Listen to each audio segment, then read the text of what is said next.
Now, just to show you how low tech I am, I want to tell you a story though.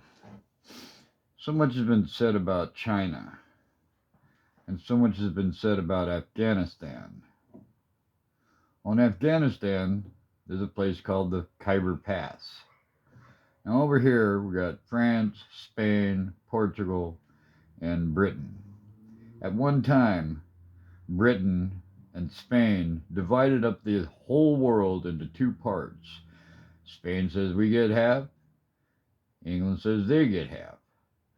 Until the English Armada, which were small corvettes, were small sailing boats, beat the large Armada of Spain. Nonetheless, way over here in China, even in 1420s, they cut down so much teak and made these huge flotillas of ships. First, they go all around here. So, what they got is the silk worm they made into silk, made finery. Plus, they did a lot. They didn't do just pottery. They made chinaware, and they had uh, years and years and years of dynasties in China, and they felt they're, a little more civilized than these guys up here. Now, these guys up here, they had their baby dolls, and so they wanted that silk.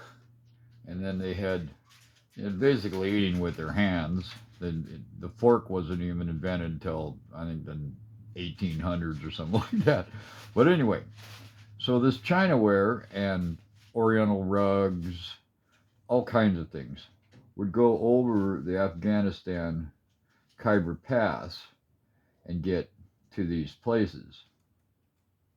Well, China says bring gold. So gold and silver started funneling back the other direction.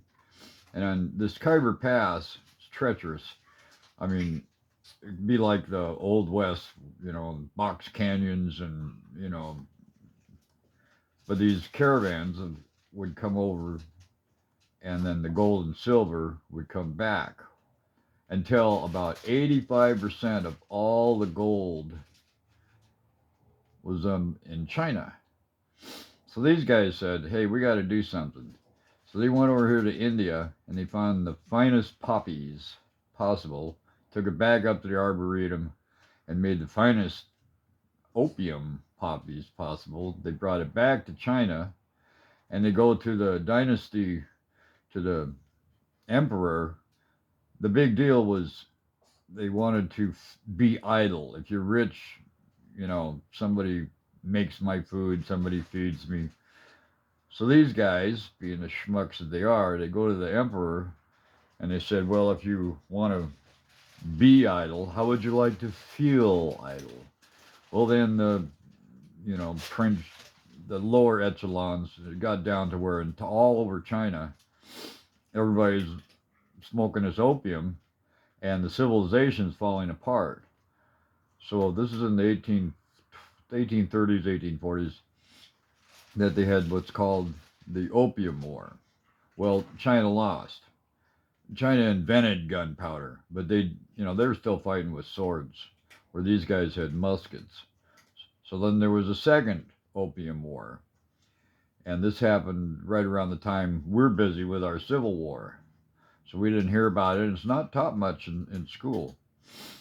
But they lost the second Opium War, and that's when they lost Hong Kong to the British.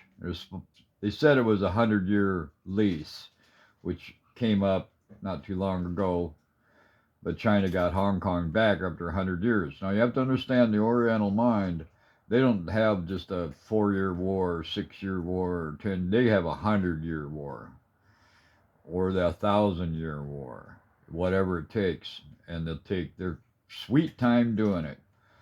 So these boats that I was telling you about, eventually they went also into Egypt, and then they went down this way, they went around this way, they split up. There were 7 flotillas. Like I said, all the teak in China. They went all the way around here, they went all the way around here. There's evidence that they were over here. They went all the way up in here. And they mapped the entire world, Antarctica and the Arctic. So the maps that Columbus used to get to here, they already knew that they called it terra incognito. They knew it was there. It had been known for 1492 from 1420. So how many years?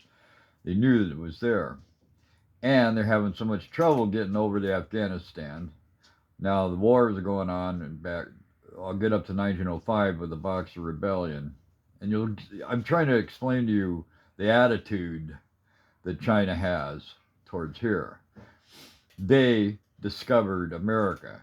However, when they all got back, that emperor had been deposed, and there's a new emperor, and when you become a new emperor, you burn all the books and you forget the old empire, and so they never said another word out after 1425. It was unheard of and not taught that they had found this. Well, let's flash forward to this Afghanistan problem, and Spain and Portugal is running out of gold. So the big thing why Columbus went sailing west to get east to find a new way to get to here, see? But didn't realize how big it was and how, no way to get through. But that was the thing, is to go look for gold. That was the main deal, because these guys had all the gold.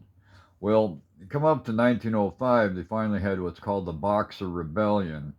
And they just went down the road with scimitars and whatever weapons they could. And anybody that had anything to do with opium was killed.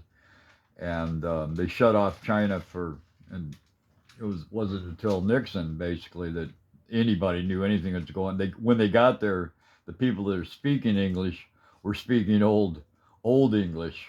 That's how long they had been